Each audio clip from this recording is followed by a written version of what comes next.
The stained glass window is original with our school. It used to sit in one of the actual walls of the school, but over the years, as trees grew up and all, it really had become obscured. You really couldn't see it very much. When we talked about making the changes to the gallery area, I said, "What are you going to do with our stained glass window?" And they said, "You have a stained glass window?" I said, "Yes, we do." And so they removed it, and there were a couple of areas that needed to be repaired. This is a representation of what the Congressional Medal of Honor looked like at the time that Colonel Childers received the award.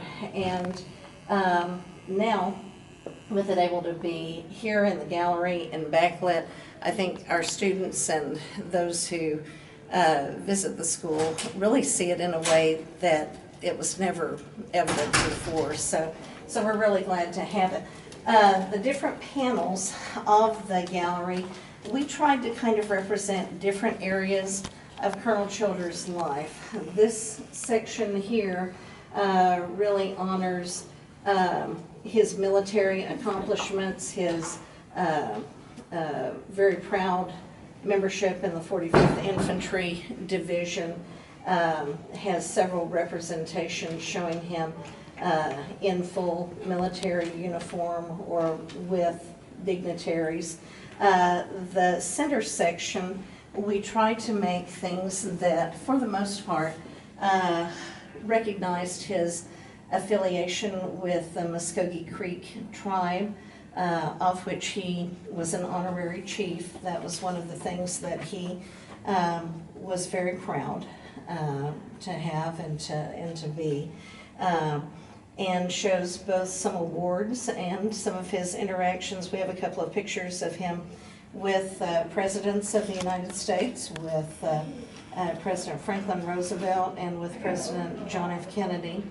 And then some of the things that he had received from different groups.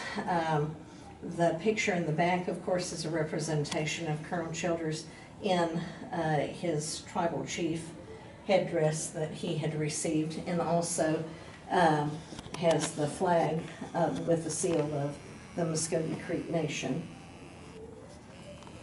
And then the final section is one that's really devoted to trying to tell the story of the events that led to Colonel Childers receiving the Congressional Medal of Honor. At the time that he received the award, or was serving in Italy and participated in the acts that led to the award, he was a lieutenant in the United States Army.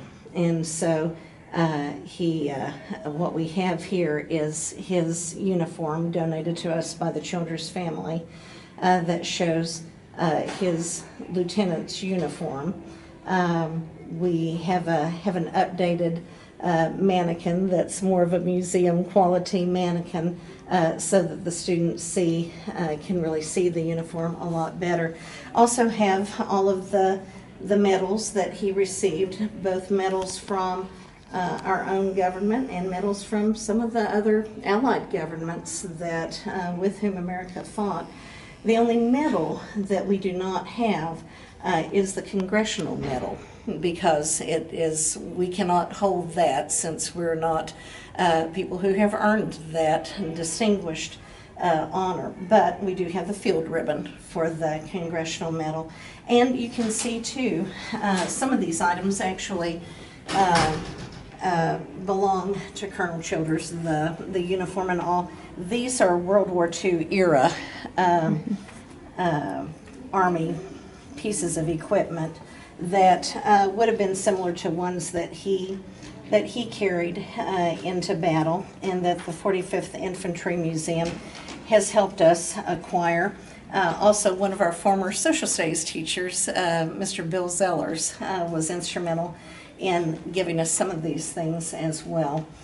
We also have a flag that flew over the United States Capitol in Colonel Childers' honor, as well as the actual presidential, what am I trying to say? representation of what actions occurred that day, the citation of what occurred that led to the Congressional Medal. And a picture in the back of him receiving it. One thing that I really wanted to have as a part of the gallery too was Colonel Childers' great signature. For the years that he was here and participated in the life of the school, there are thousands of students' yearbooks that he has signed.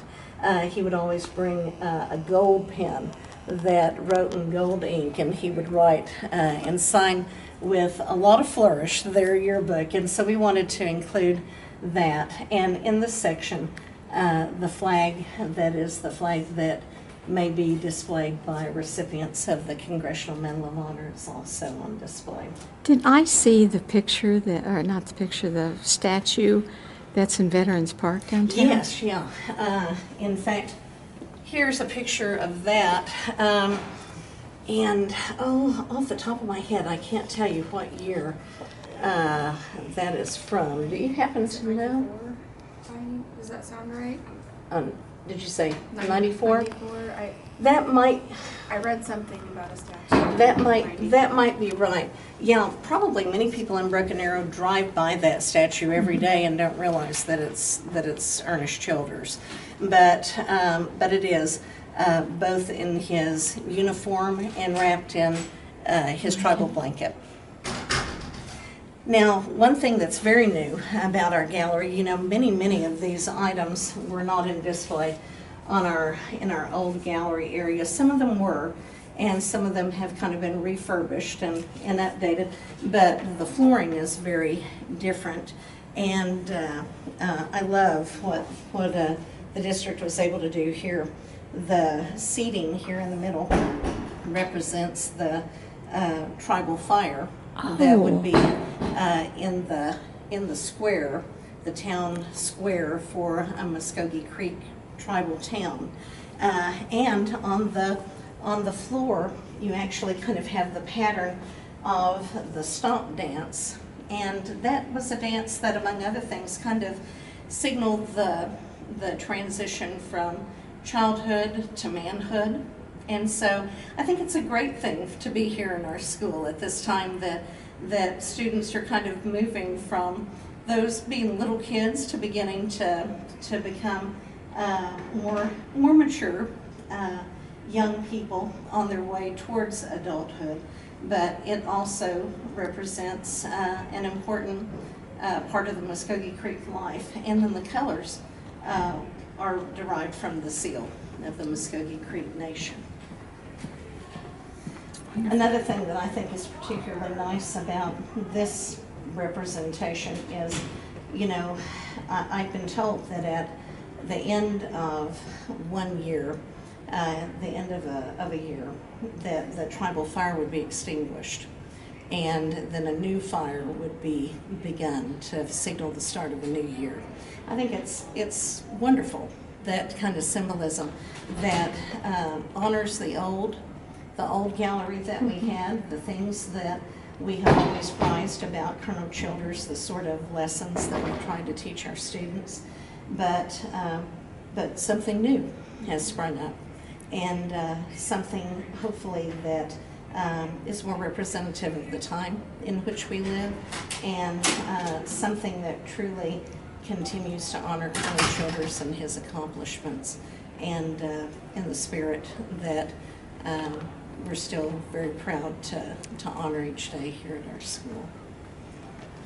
Isn't that beautiful? Any questions?